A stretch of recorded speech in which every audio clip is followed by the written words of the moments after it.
All right, welcome back, everyone. Welcome back to the LS swapped LQ4 4L80 Mercedes C300. I've got a few plugs laid out here. This is kind of the status.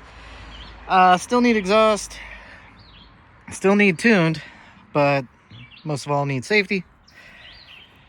Got our crankshaft position sensor simulator right here wired up to the ECU harness. I left all those for just in case. Need anything else off the harness. This is how we trick the interior to staying alive.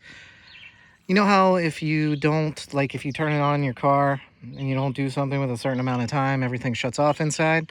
Yeah, you need this because this tells the computer that the car is running. Hook that up, turn the car on, and you get that nice beep where the Mercedes is like, okay, the car is running, we're ready to go. That's how you make that happen. Also, I might buy a converter that goes from the LS harness into this crankshaft position sensor wire. They make them for the Land Rovers, and I think they are the same kind of computer.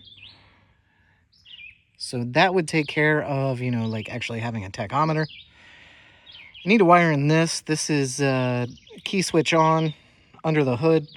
It's one of the two that stand alone next to this ECU harness. I thought I didn't have to do anything with it, but I found out this is what turns on when you turn the key on. So that's going to rewire everything that's wired hot.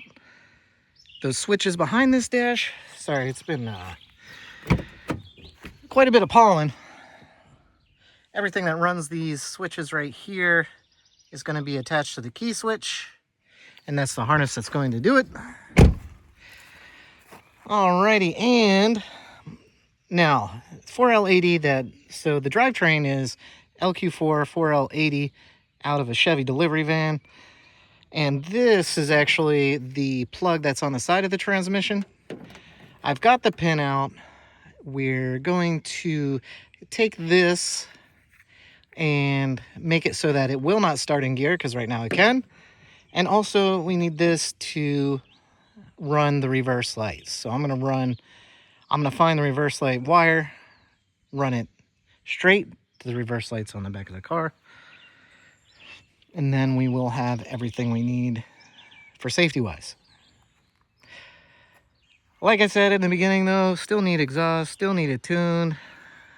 I'm going to have them both done because I don't do exhaust. And even though I'm a computer nerd, I'm just going to let somebody else tune this sucker. That's the update on the Mercedes. The Ford Fiesta is currently for sale on Facebook Marketplace. If you're in the area, $2,100 or best offer. And just a reminder, throw me a like and subscribe if you like my videos. Like I said, I try to cover things that other people don't. Y'all have a great weekend, and I'll probably film either whenever. So y'all take care. See you now.